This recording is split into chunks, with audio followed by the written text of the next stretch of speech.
Tudo bem, pessoal? Quadro novo aqui no canal, os 10 melhores filmes.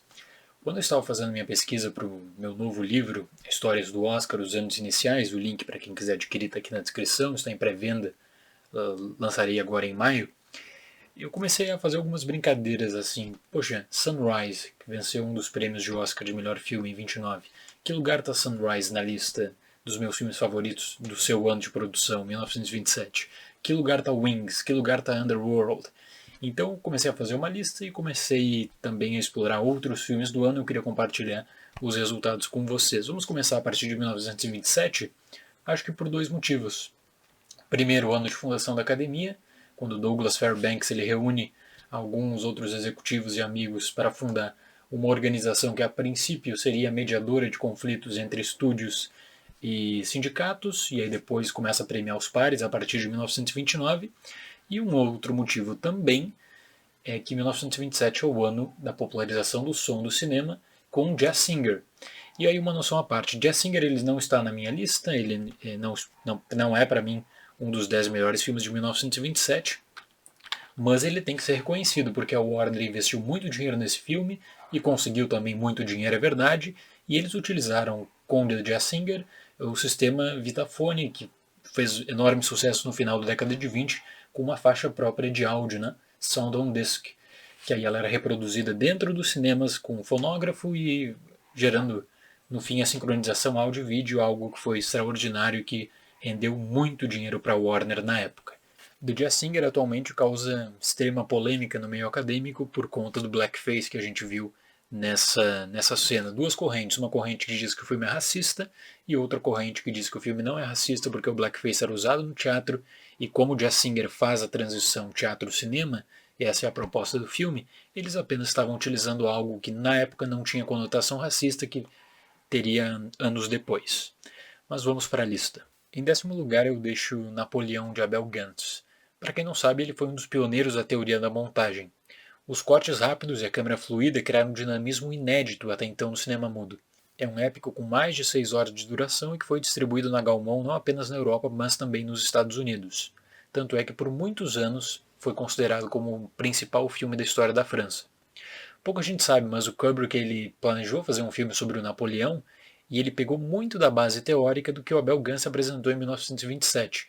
O Kubrick achava incrível o trabalho estético em torno do filme, mas da mesma forma achava ridículo os arcos narrativos propostos pelo diretor.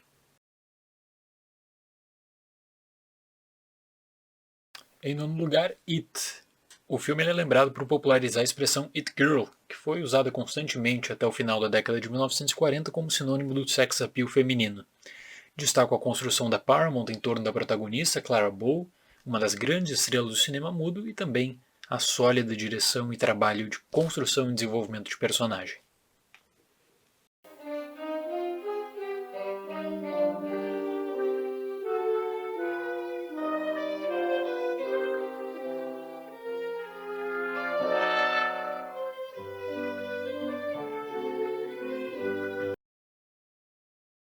Em 8º lugar, King of Kings, do pioneiro Cecil B. DeMille.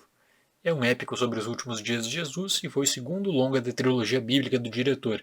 Contou com a atuação destacada do H.B. Warner, que era um ator de teatro estadunidense que fez uma ótima transição para o cinema mudo, e também tinha uma ambiciosa produção que usava o Technicolor em 2 cores, um dos primeiros experimentos desse tipo no cinema americano.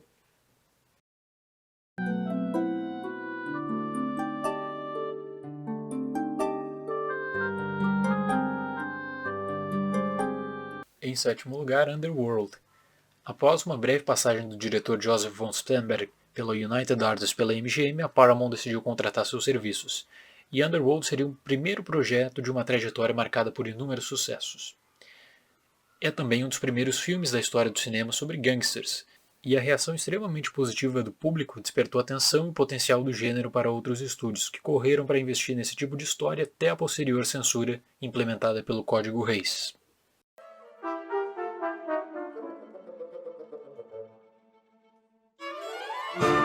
Em 6º lugar, um filme da Fox, Seventh Heaven. É uma adaptação de uma das peças mais populares da Broadway na década de 20. Destaque para a espetacular Janet Gaynor e para o impecável trabalho de direção de Frank Burzat, reconhecido com o primeiro Oscar da categoria em 1929.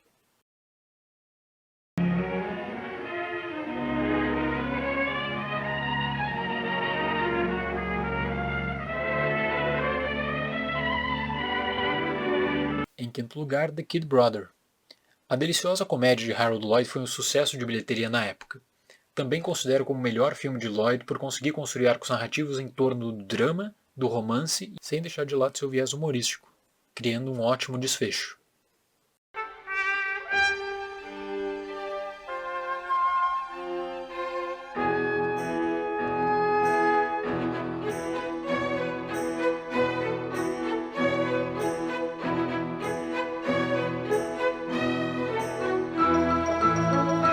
Em quarto lugar, Wings. Todo mundo aqui no canal sabe que eu adoro esse filme.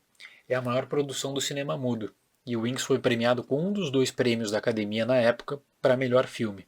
Foi distribuído pela Paramount e teve uma história ambientada na Primeira Guerra Mundial, contando com um elenco super estrelado, Clara Bow, Buddy Rogers, Richard Arlen, também com a estreia do Gary Cooper, e destaque também para as batalhas aéreas dirigidas por William A. Wellman, que usou sua experiência como premiado piloto combatente para montar o projeto e para fazer a captação das tomadas.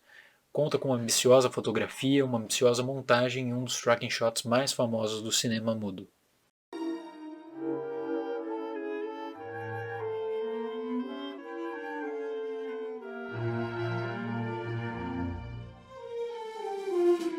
Em terceiro lugar, Sunrise.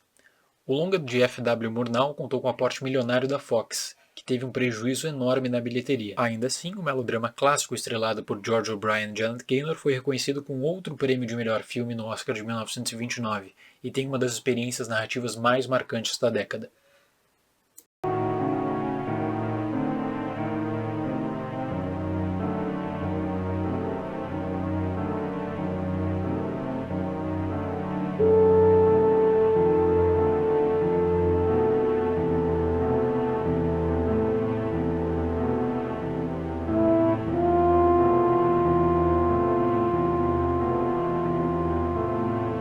Em segundo lugar, o filme soviético Outubro. O longa ele foi encomendado para celebrar a Revolução de Outubro de 1917 e teve um aporte financeiro milionário da Sovinco, Comitê Estatal Soviético para reestruturar o cinema local, teve direção do Eisenstein e do Grigori Alexandrov e tem um trabalho estético extremamente forte. Foi utilizado também como experimento teórico do Eisenstein, especialmente na questão de montagem intelectual.